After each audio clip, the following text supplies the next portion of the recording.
میں نے ہوش کی آنکھ کھولی دارالعلوم دیوبند کے دارالفتہ میں۔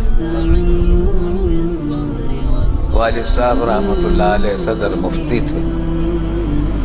میں نے جب سب سے پہلے بسم اللہ ہوئی تو ناظرہ سے پہلے جو قاعدہ پڑھایا جاتا ہے ہمارے یہاں دیوبند میں قاعدہ بغدادی پڑھایا جاتا تھا، تو قاعدہ بغدادی کا آغاز دارالفتہ میں والد صاحب رحمۃ اللہ علیہ سے کروایا اللہ رب العالمین۔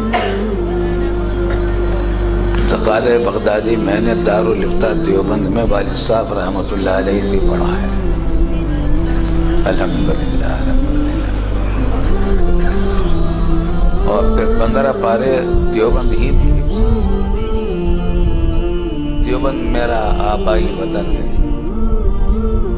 آبا و اجداد کا صدیوں سے وطن چلا آ رہا ہے۔ ہمارے آبا و اجداد کی قبریں سب دیوبند میں ہیں، اور میں دارالعلوم دیوبند کا اور دارالعلوم دیوبند کا ایک ادنا طالب علم۔ پاکستان بنا، ہجرت کر کے ہم سب پاکستان بننے کے چند مہینے کے بعد مئی میں آ گئے تھے۔ 14 اگست کو پاکستان بنا، اس کے بعد جو پہلا مئی آیا تو اس میں ہم کراچی پہنچے ہجرت کر کے۔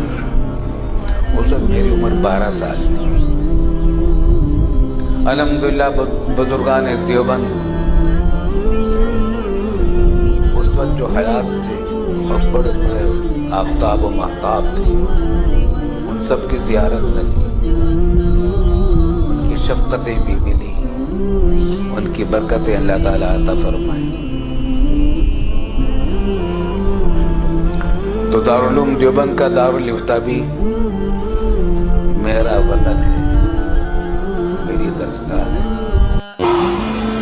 تبلیغ کے سپاہی جرمٹ بنا رہے ہیں،